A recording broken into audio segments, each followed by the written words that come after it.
And hello, everybody. Peter here with Peter's Content Free Podcast, Episode 7, Season 1, Volume 1 still. I hope you're all doing well. I just want to start out by saying welcome, everybody. I hope you're having a good day. And just by the pure nature of the beast, I do want to give you a little heads up that this podcast may have slightly more content in it than usual, and that I want to apologize for just at the beginning. But I'm not really sorry for it. But if it's something that's going to bother you, I just want you to know ahead of time. It's just because normally this podcast doesn't have very much content because nothing much happens in my life, and so I just kind of babble on about other little random things that happen to me. Like I go to the store or I make a pot of coffee, and so I talk about those things. But this time, as some of you may know, I went on a little vacation recently, and I just want to get that out of the way, and I want to talk about it because if it's something to talk about, I'll talk about it, and it's a little more topical. It's a topic to talk about, so I will, and it is a little bit of content. So whatever, I'll talk about it. Unfortunately, it's probably already almost been a week since I got back, and I feel like I've already started forgetting stuff that's happened. I wanted to record this almost immediately after getting back, but then my computer broke, so on and so forth, and so it's been till just now that I was able to sit down and record this podcast. Anyways, I guess I'll get right at it. It is kind of weird how you can forget things, right? What does forgetting something mean? It was in your brain, and then does it stop being in your brain? Or is it still in your brain and you just stop being able to access it? And then sometimes something triggers something else, and then you're able to access it again. How do you know when something is forgotten for forever? I don't know. Like, is anything ever really forgotten for forever? You don't know it's just like, you don't know unless you just never remember it again until you die.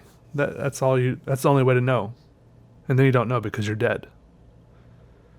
That kind of bothers me a little bit, that you never know something is forgotten, and you don't know what you've forgotten because you've forgotten it. You don't know what you've forgotten until you remember it. That's like the unknowns, the known knowns, known unknowns, and unknown unknowns things. It's kind of like that, but with memories. The human mind. It's a weird thing that bothers me a lot, but it only bothers me because it's kind of itself bothering itself. Anyways, I went on this trip. A couple friends of mine that I knew from an old summer job, and one is just a friend that I knew through a friend and is a friend now. They graduated from college, and they were like, "Hey, you want to go on a trip with us? We're going out west. We're going to Colorado. Going to Utah. We're going to visit some national parks. It's kind of a mix between a road trip and camping at some campsites and stuff, and doing some hiking, looking at some nice views, and I enjoyed it a lot. Probably about halfway through. I'm a big homebody. I like being at home. Every now and then I tell myself I like traveling. I do like traveling, but then as soon as I travel, after just a couple days in, I realize, I get reminded again how much I really like being at home and just doing my thing at home, but anyway, I did have a good time. I was gone for like 10 days, and I had a good time the whole 10 days, even while I was having a good time, I wished I was also at home. You can have two seemingly conflicting feelings at the same time and still feel the fullest of both those feelings. It's possible. We're complex people. We can do that. Anyways, we saw a few amazing places like Zion National Park. We stayed there for a couple days. That place probably one of the favorite places that we went. We went to Bryce Canyon National Park. See if I can remember all these off the top of my head. We went to Capitol Reef National Park, and then I posted like a little like album of images on Instagram. All of this I was just kind of documenting on Instagram, and then sometimes it would also like copy over the post onto Facebook. And then when I posted this on Instagram about the Capitol Reef part, when I wrote Capitol Reef, I accidentally wrote Grand Reef instead. And then I edited the Instagram post to Capitol Reef. And on Facebook, though, it probably still says Grand Reef. And people have probably... actually, I don't think they've corrected me, but it still says the wrong thing. It's fine. I don't have the Facebook app on my phone. I like deleted it one day in a fit of paranoia. So I haven't reinstalled it yet. But I still have the Facebook Messenger app, which is probably a little hypocritical and defeats the whole purpose of deleting the Facebook app. Anyways, it's dumb, and it doesn't make a difference. If they want to spy on me, these big companies can spy on me. I don't know why they would want to spy on me. Anyways, that also probably isn't the point. Anyway, we also went to Arches National Park. Went to Arches. I feel like I'm missing one. We went to Hanging Lake State Park in Colorado. Went to the it's called Rocky Mountain National Park, I think it's called. Colorado. We went to all of the national parks in Utah and 1 or 2 or 3 or something in Colorado. And it was a great time. It was all beautiful. What the impression... Look, these places, these national parks in Utah, they're all beautiful. There's a lot of beautiful, incredible stuff out there. But ultimately, Utah, it really feels like a giant desert wasteland. That was how I felt. That was the conclusion I came to. Even when you're driving through the state, and even when you're driving through the actual national parks, you still feel like you're in a big desert. Like even when you go into Arches National Park, like you enter like Arches National Park proper, and it doesn't suddenly become that much more amazing. Like it's the grand sweeping vistas are incredible, right? You can see much farther than you can ever see here in North Carolina, except for I guess if you go to the ocean or something. You can probably see even farther. I don't know. I don't know how far you can see. How far can you see if you go to the ocean? Is there something that tells you how far you can see due to the curvature of the earth and the ocean stuff? What is it like? How far away is the horizon if you stand on the beach? I'm guessing. Someone look it up. I'm guessing if I look at the horizon, the horizon is 7 miles away. I could be totally wrong. It could be 1 mile. It could be 70 miles. I'm just guessing 7. You guys know what I mean, though? Like, if I look at the horizon, how far away is the farthest point I can see? Is that like a weird question to ask? Did I word it weird? If I stand on the beach and look out at the water, how far can I see before, like, the earth drops off? Or something. I don't know. Anyways, driving through, like you go into Arches, you go in there, and it looks amazing. But if you look on the pamphlet for Arches, it says Arches National Park boasts over 2,000 naturally formed rock arches, freestanding. And you can drive for a good 20 minutes through this park and see 0 arches. If they say there's 2,000 arches, you expect to start seeing these things popping up everywhere like a forest of arches. But I guess the park is actually pretty big, and the arches are spread out, and then you realize that they have all these little requirements for what is an arch. And it turns out that to be an arch, it has to be a hole through a rock 3 feet in any direction, either 3 feet wide or 3 feet deep, and you just have to be able to see light out the other end. So it could be like a little hole just big enough to stick a yardstick, a 3-foot yardstick through. As long as you can see light out the other side. Or it could be a hole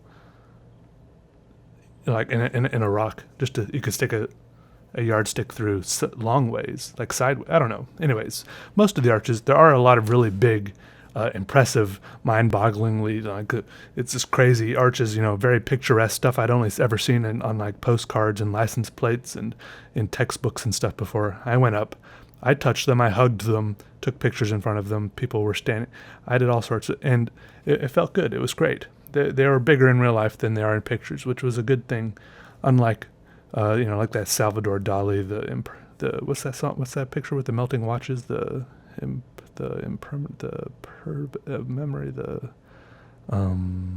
persistence of memory. Is that what it's called? I think that's what it's called. Persistence of memory? That's probably not what it's called. That, I have actually seen pictures of that in textbooks that are bigger than the actual thing. Anyways, the arches were pretty cool. I liked them. And it makes you think, there's little plaques and stuff. They're like, these arches, such and such, they were formed this way. And you think about all the arches that could have come before, that could have already fallen down, that could have been standing all around you in that area. Maybe even all around me here today. There's probably not the right kind of dirt here or something. Like how many arches used to be here that aren't there anymore. And then it makes you think, like, this arch soon won't be here. Like, that was the main reason I wanted to get my picture taken with it. Because, this crap, you see, like, pictures, like little like headlines all the time in the news, like, Boy Scout troop knocks over balanced rock or something. Like, this arch could actually fall down in my lifetime. Probably not likely. If it does fall down my lifetime, it's probably because, like a busload of tourists went up to try to stand on top of it and take a picture with it, because you're not actually supposed to go up on top of most of the arches. But it probably won't fall down due to natural causes in my lifetime. But it's cool to get my picture taken with something like big and monumental and fragile like that. But it might not. I guess probably nothing will be here one day, ever. Everything will be nothing one day. But anyways. So I should probably get my picture taken with everything, shouldn't I? I'm just trying to figure this stuff out. Anyways, and then also thinking not only how many arches used to be here, but then also how many arches might soon be here. Because there's like huge mountains of rock everywhere. Very cool looking rock. You can see like faces and stuff in the rock. Very cool. I really like, one of my favorite things of this whole trip I took. There were very cool rocks everywhere, mountains, big, little, pebbles, mountains. They're all very interesting to me. Just the textures. Is this word like mature and mature? How many of you say mature, and how many of you say mature? I feel like I say mature if I'm trying to seem mature. But if I'm just being a regular person, I just say mature. Textures. I like the textures in the rocks. I do. And I noticed sometimes as I was like walking over like a little rock, it had the same textures, like shrunk, that were on the big rocks, like blown up, like little versions, like the same thing, just in a different scale, which is also very cool to me.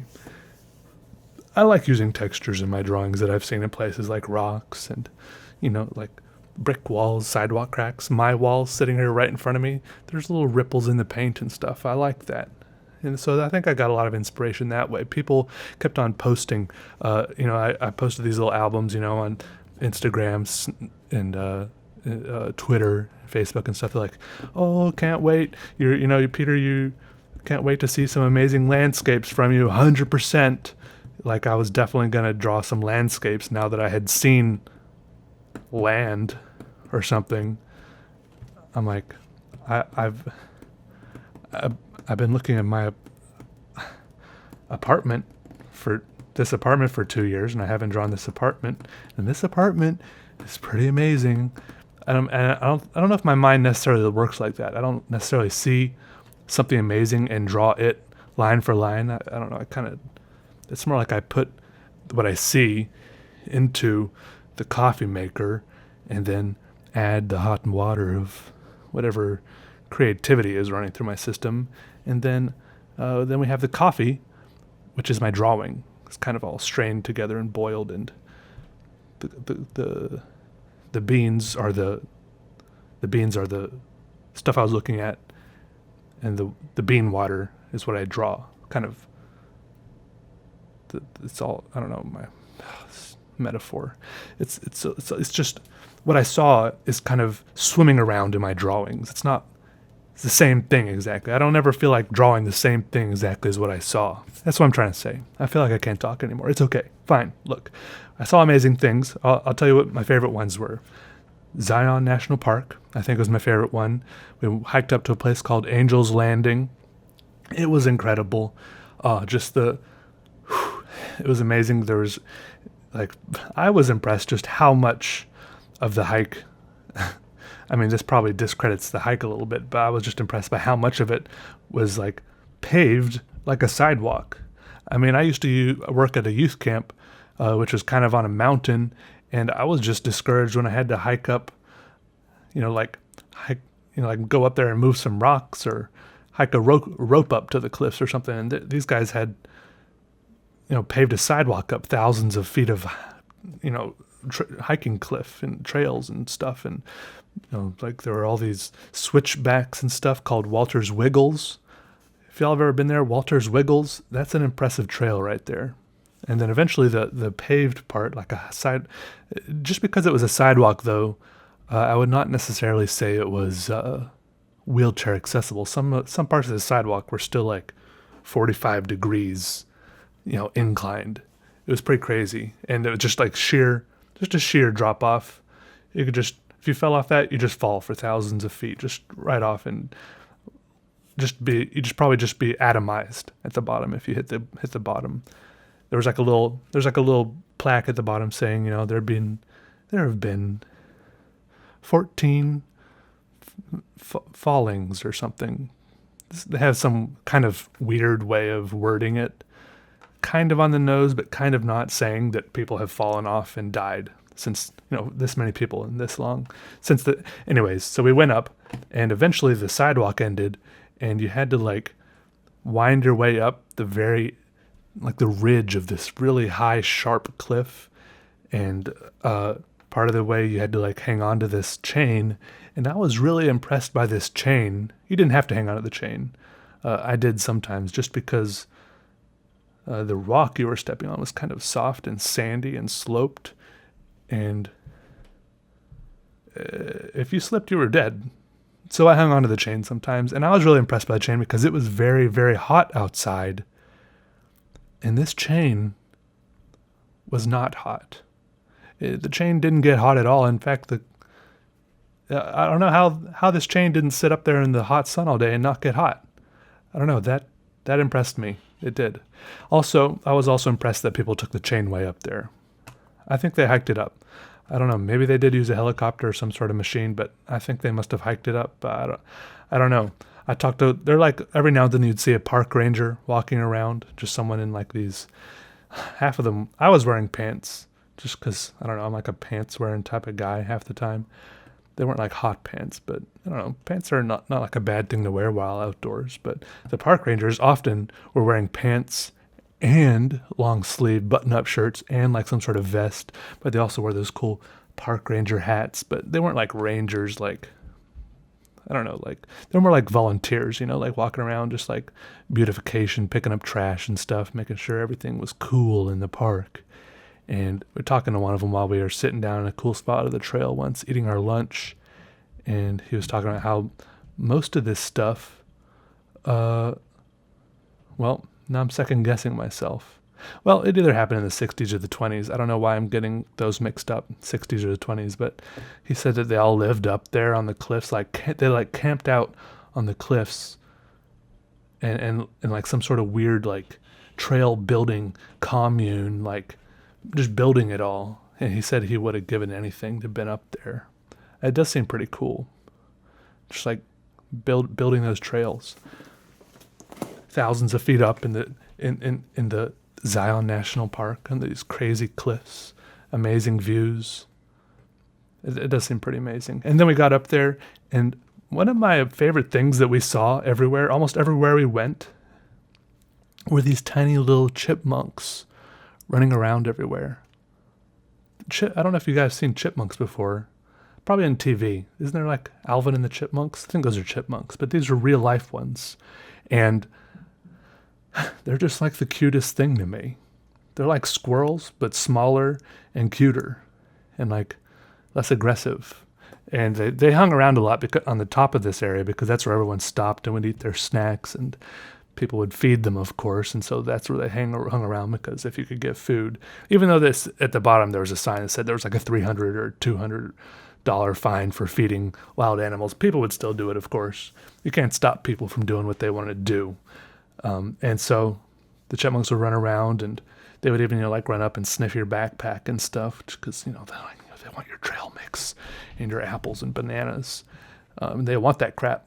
And I eventually realized when we were at some other place, I think it was at Hanging Lake National Park, that I could just put out my hand with my fingers put together like I had something in my hand, and a chipmunk would run up and like grab my fingers and nibble at my fingers, trying to pry the non-existent snacks out of my fingers. So it was a very intimate chipmunk experience for me. I mean, they would nibble on my fingers, and I liked that a lot. I did. It's probably not very fun for the chipmunk because they went to a lot of work to not get any food. But I think there are a lot of other chipmunks out elsewhere in the world that never get food just fed to them by humans, so that those chipmunks are probably a little bit spoiled anyways. Or, I don't know, we've probably ruined them, because the signs say keep the wildlife wild, so we've probably thrown them a little bit out of whack by feeding them, like messed up their normal eating and hunting and gathering. I guess they probably don't hunt very much, but their gathering habits or something. Maybe they forgot how to actually get normal food or something. I don't know. Whatever. I still liked it when the chipmunk nibbled on my finger. The Hanging Lake was beautiful. Yeah, it was just like you hiked up there. It was like a mile and a half up in the side of this mountain, almost right next to interstate.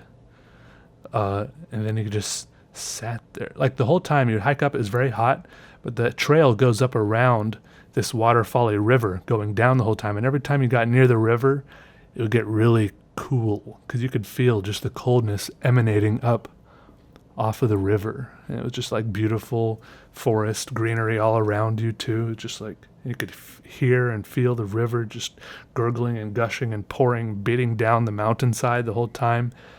It was just refreshing to feel and listen to all around you. And then you finally got up to Hanging Lake, which I guess is called that because it's just like a lake perched up on the mountainside, like a mile and a half up there.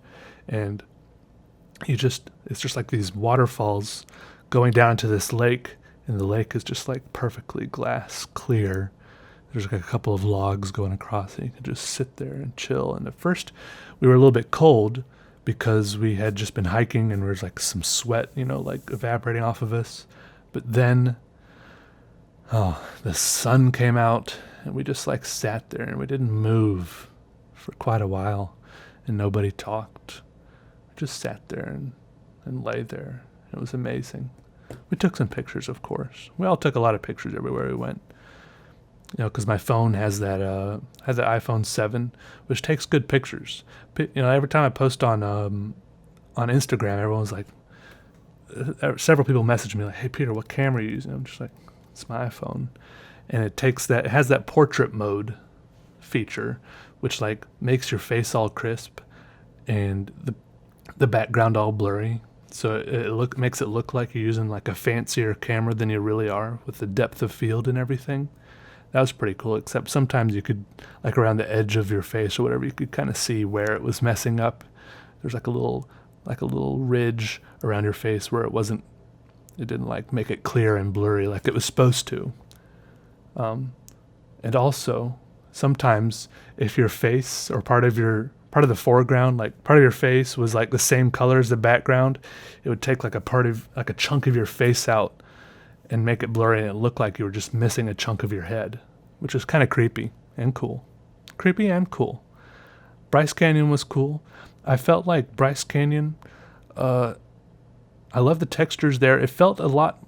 We went to Bryce Canyon right after Zion National Park, and the rock textures there were just, it was much more orange, and it felt much more knobbly, and it was more knobbly. You could just tell it had all eroded much differently. And I felt like I was in the Middle East somewhere. I felt like I had stepped into a different country, different part of the world, really. It was crazy. I really did feel like I was in the Middle East. But I liked Bryce a lot. They have these tall, knobbly rock formations they call hoodoos. And I really like saying the word hoodoo. So I enjoyed the hoodoos, looking at the hoodoos. Some of the hoodoos they had named, there was a place called the Queen's Garden or something. Apparently, some of the hoodoos, to some people, looked like one of the queens of England. I didn't quite see it. And one of the hoodoos looked like Thor's hammer or something. I could have seen that. One of them looked like the head of a hammer, but I couldn't. There wasn't a good handle to it. So that part was a bit of a disconnect for me. And at one point, one of my friends, she almost got bit by a rattlesnake. I wouldn't say almost got bit, but we were walking along and suddenly there was like like the rattly, and it was probably less than a foot away from her foot, and she jumped away from it. And then I was like peering at it. It was like right next to the trail. I peered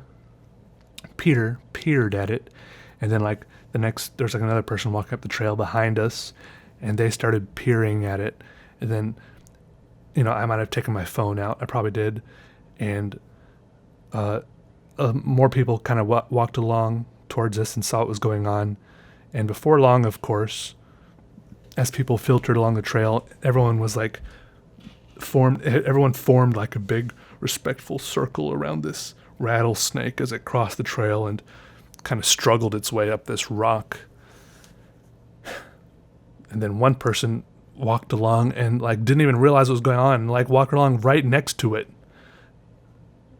and was looking like funnily at all of us like we were crazy. And I was like, look at what we're looking at, don't look at us. Like, he didn't even look down at the ground at what we were looking at.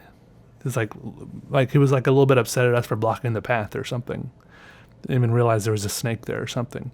Anyways, that day I was taking all these like these Instagram stories, but when you're out there's no service, so the Instagram stories don't post. And when you when you get back to service, you post them all, right? But that day I was really sad because I got back and all my Instagram stories disappeared. So like I had a bunch of funny stuff. I did have funny stuff, but I don't really want to talk about it because it's never as good to describe it. So yeah, so my footage of the rattlesnake, I had good footage of that dang rattlesnake, but it's gone now. You just have to take my word for it. Yeah. So after that, I learned to turn on the little feature on Instagram that makes a copy of whatever Instagram story you make and makes a copy of it on your phone so you can repost it later. That's what I did. I learned the hard way. A whole day of stories gone. And then we went to Bryce? No, that's where we were. We went to Capitol Reef. There was an arch there. What's the difference between an arch and an arc? ARCH and ARC. Is an arc? Here's my guess. I'm unguessing. I think an arc, ARC, is a geometry. Why is it pronounced geometry and geometrical? Why isn't it pronounced geometrical? Geometrical. I think an arc is a geometrical shape, right? Or a geometrical concept. And an arch is more of some sort of maybe architectural design. And then and a bridge. I don't know. Anyways, this this Capitol Reef place had an arch that they called a bridge for some reason, even though you couldn't go over it because it's really hard to get up to it. My friends tried to go up to it and tried to take a picture of them on it, but they couldn't get over like over the actual arch bridge thing. Nobody could go over the bridge. It was a pointless bridge. Why call it a bridge if nobody can go over it? I guess it's because it bridges two things. A bridge can bridge things without people bridging it, I suppose. Anyways, that place was cool. I liked it. I liked the rocks there, the greenery, the textures of the rocks. I think that's what makes me like a place or not, the textures of the rocks. And another place we did some rock jumping. There was like a place with a dam and a waterfall, and did some rock jumping. Unfortunately, I only did rock jumping once because I didn't think far enough ahead, and I took off my glasses, to go swimming and rock jumping, and then I couldn't see crap, man. I couldn't see to climb up there, and at one point I slipped on this waterfall thing you had to climb up to get up onto the top to jump off of, and I slid down this rock waterfall, and frankly, I'm pretty surprised. I'm pretty surprised I didn't get hurt, but I just bounced down this slippery rock waterfall on my butt and into the water because I couldn't see like where to grab it, put my feet or put my hands, because I'm pretty blind as a bat without my glasses, to be honest. I can't see anything.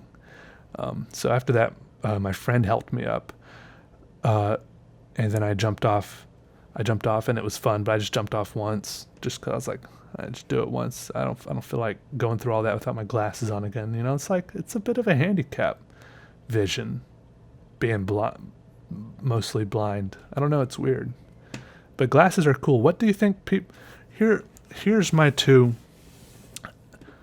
opinions. Either it used to be that people's vision didn't used to be as bad. Like, when were glasses first invented? Before that, what did people do if they had bad vision? Because if someone had as bad as vision as mine before glasses were invented, I don't know what the heck they would have done with their lives, because it mattered even more than being able to see.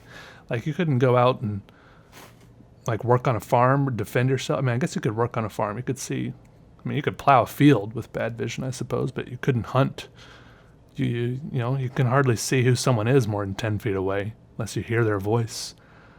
But I think maybe people's vision might not have been as bad because they didn't spend as much time sitting around staring at computer screens and stuff. Because I think that might have probably contributed to the decline of my own vision. I wouldn't be surprised. I'm no ophthalmologist or whatever, but I wouldn't be surprised if all the endless hours I spent sitting around, first of all, staring at close things like the paper in front of me at school, but also all the time sitting around staring at computer screens 2 feet away from my face without ever taking any sort of eye strain break, probably contributed to the decline of my vision. I wouldn't be surprised. That's all I'm saying. So maybe people just didn't have vision that was quite as bad in the past.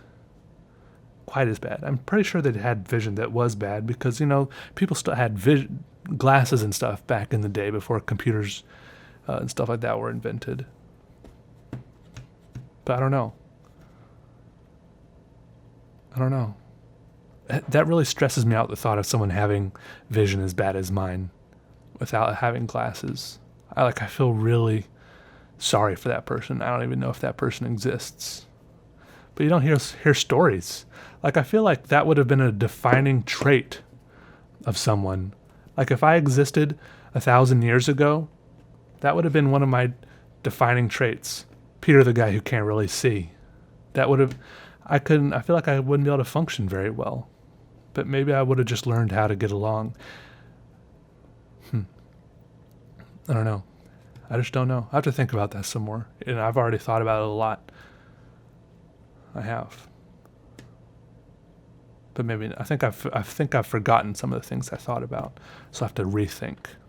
Yeah, and then we also went to the Rocky Mountain National Park, which was amazing. there in the Rocky Mountain National Park. I think it's part of the park we went to where we camped. Where we camped was called Estes Park. Estes. I think it's pronounced like testes without the T. Estes Park. Someone correct me if I'm wrong. Estes Park. We camped there, and then you can go hike around in the actual Rocky Mountain National Park, and that was just amazing. It was great. It was shockingly different than other places we've gone, because it wasn't a desert. It was sharp. It was like sharp. There were mountains. There were mountains and trees, and these mountains were snow-capped mountains. They were laden with snow, and it was amazing. It's breathtaking, inspiring. I loved it. I did. I liked it a lot. And we also drove on a road that wound and winded its way up the mountain. As apparently the highest paved, like maybe connected. They have all these little things. It's like there's some loophole here. If they didn't throw this one word in, then something else would actually be the best or something. It's like the highest connected paved road in the United States or something.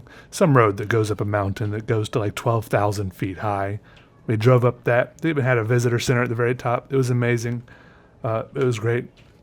Drove up it, drove back down it. But we went hiking.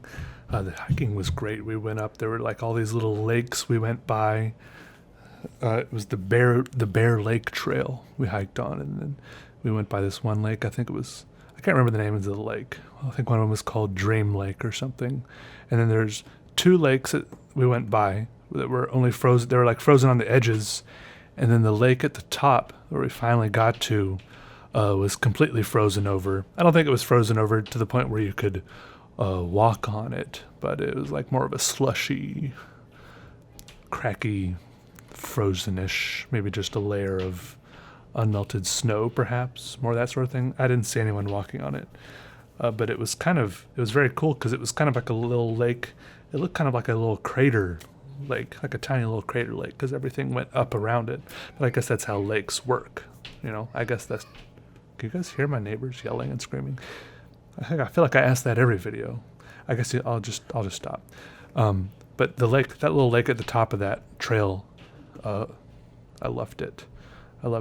And that's where I took a little picture of me feeding the wildlife, which I think was illegal, but I had a goldfish on the palm of my hand, and I managed to get a picture of some sort of bird snatching that out of the palm of my hand, which I got that idea of, which I saw some photographers doing the same thing down at a previous lake we were at. And I just thought those photographers, those dudes look like Disney princesses. They held their hands out, and then there are these little birds, and the birds would just come up and land right on their hands and then take off again, and it was crazy. I was awestruck. And then I tried it with Cheez-Its and didn't work as well, but then I went over when the photographers left and grabbed one of the goldfish off the rock. They dropped a goldfish. And I grabbed one of their leftover goldfish and took it up to the next lake. And I managed, actually, I think I found two goldfish. And I fed one bird there at that lake and one bird at the next lake and managed to take a picture. And I was very happy about it, mostly because I liked feeling the bird's weird little scrapey, scratchy claws on my hand as it flew by and grabbed the goldfish. But I've probably got like a price on my head now for a couple $100 for breaking that rule. So I don't know if I can go back to the national park system in Colorado now, which is regrettable, but maybe worth it. Also, around this lake, there's a bunch of very steep, snowy inclines, which you could very clearly see like marks going down them, which we quickly realized were ski marks. People skiing. They were very steep inclines, very steep, and I was very surprised that people could be skiing down these, because I felt I could see myself dying instantly, honestly. Just instantly dying. But people did it. And then as we were sitting there at the peak of our hike, we saw a guy on a little rock. He was just a little speck of a guy across the lake, this frozen lake, at the bottom of the mountain there, putting on some skis and starting up the hill. This little speck inching up this huge mountain to go up there. And eventually it got so steep he had to put his skis on his back, because I guess there's something you can put on your skis to make it so it's easy to climb up hills or something, snowy hills or something. Anyways, he eventually had to put his skis on his back, and we sat there for a good while as he slowly made the ascent. But we had to leave after a while, and even after we left, he still hadn't made it to the top. It probably took him a long time, and just to think, it would only take him a few seconds to ski down. I guess only a few seconds, but I guess it'd all be worth it. I guess. I don't know. It'd probably be a great view at the top too. That's a plus. It's a plus. It's about the journey. What people always say. Yeah, it's what they always say. If he wanted to do it, he should do it, and hopefully not die. It didn't look. He probably knew what he was doing. I'm sure. But I liked the Rocky Mountain State Park. The lakes were amazing. The reflection of the lake, the snowy trails. There was snow on almost all the trails, but the snow was packed hard by all the people walking on it on the trails. You would sink into it off the trail, but going down was pretty fun because you could kind of slide and kind of ski, kind of like just in your shoes or your boots or whatever you're wearing. Kind of get a bit of ski, slidey, slippery, snowy action going on there. It was pretty fun. You had to be careful if there were people in front of you, which there were a couple times, but nothing too bad happened. And sometimes people were hiking up there with like little kids, and they had to turn around because the kids just couldn't make it. It was too steep and slippery. And I'm glad they did, kind of, because there were a couple times where these steep, slippery, snowy drop-offs to the side, and I could just, in my mind's eye, I just saw these kids just shooting off the side of the mountain into the trees and stuff down there. And I was like, it's not worth it, guys. Just turn around. It's just not worth it. Same thing with when I went to the Angel's Landing thing in Zion National Park, with that really treacherous trail I was talking about that was like really scary with the chains and stuff you had to hold on to. Didn't have to hold on to. Could hold on to if you wanted to. Like sometimes like really old people did it, and that's fine. But after we were sitting up there, enjoying ourselves, eating lunch at the top and whatever, enjoying the view, the chipmunks, a group of people came up, and someone had like a little kid. I'm not good at telling how old kids are, but it looked like this kid was like 5 years old or something, maybe 6 years, 7, 8, I don't know, 5 or 8 years old, and they had this kid on like a chest harness on this kid, and a rope tied to the adult or something. I'm like, this is just not a good idea. That's just not worth it. And I just didn't like that adult. I just didn't. It's not, I'll like, if that kid falls, I don't think it would pull the adult off probably, but the kid will fall and just start swinging and probably smack against something.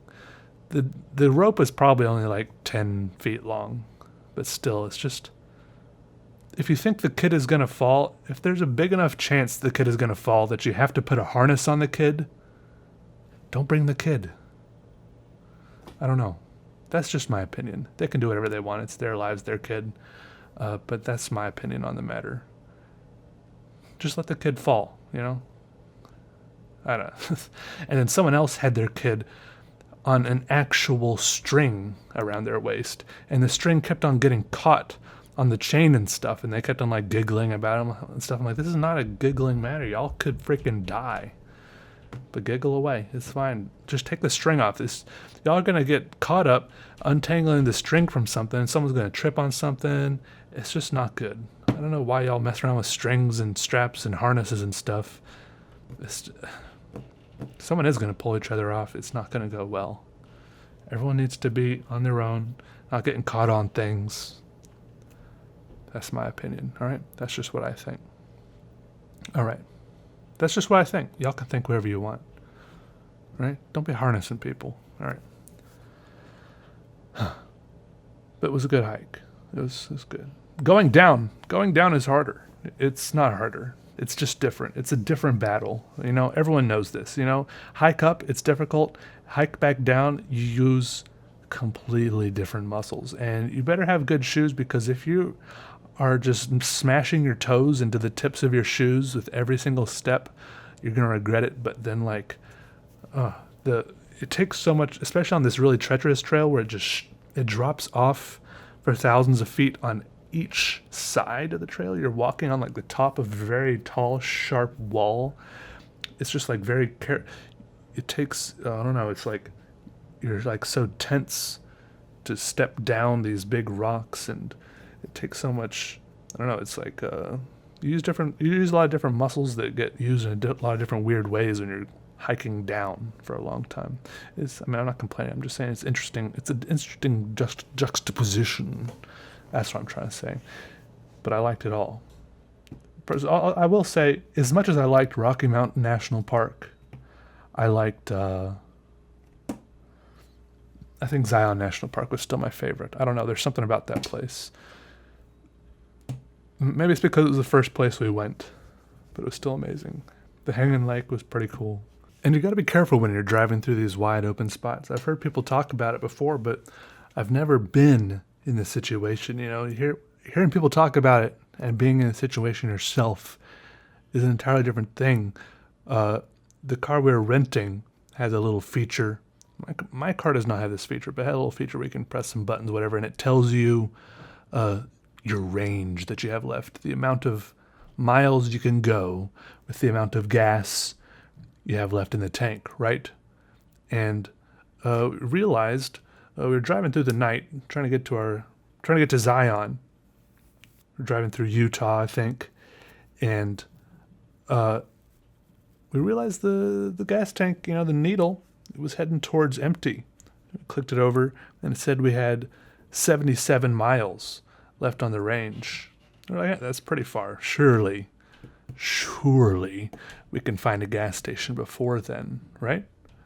And so we started looking. We'll just go to the next gas station, fill up. It was in the middle of the night, and we're on this road literally in the middle of nowhere, heading towards this national park. And we just kept driving, and we could not find a gas station. And at that point, the longer you drive and the closer that little needle gets to empty, you just start getting a little bit more nervous. You start thinking about what you'll do.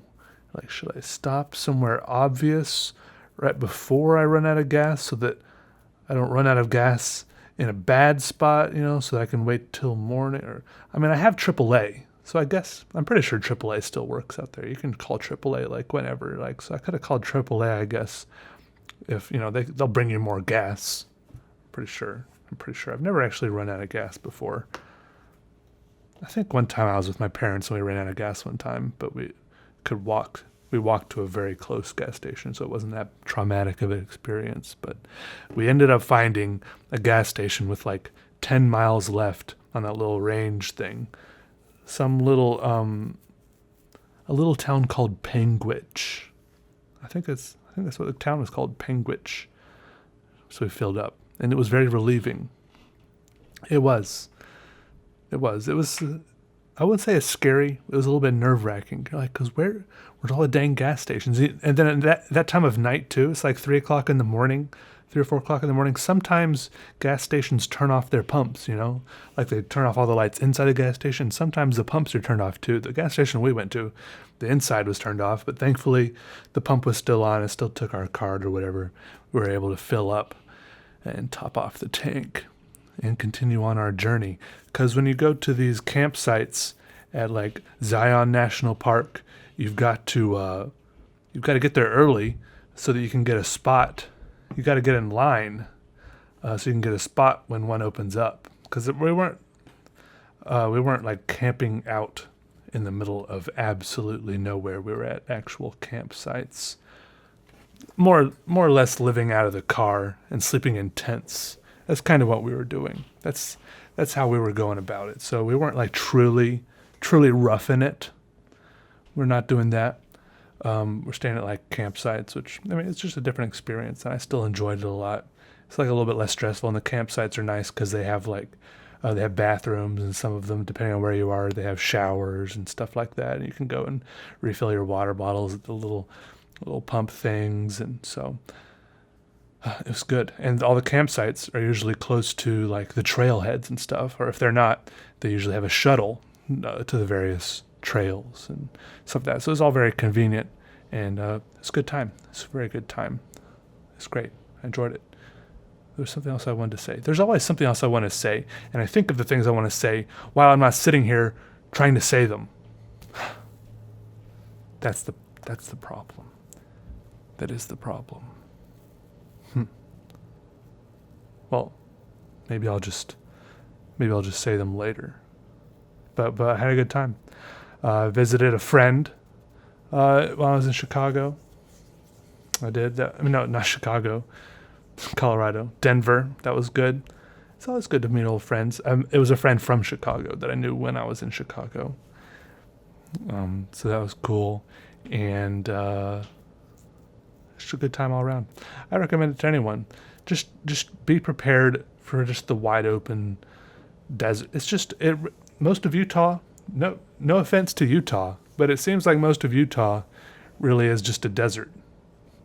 It's just a desert, and then even their national parks are just deserts with a few little landmarks sprinkled about in the midst. You can hike to and see, and that's just how it is.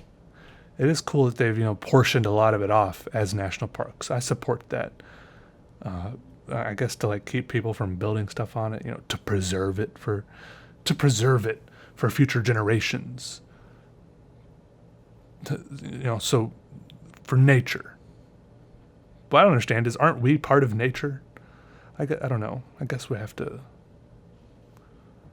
I feel like we're interfering with nature by trying to stop us from interfering with nature. Like, we are nature too. Whatever we do by quote unquote messing with nature is messing with nature. But that also is nature.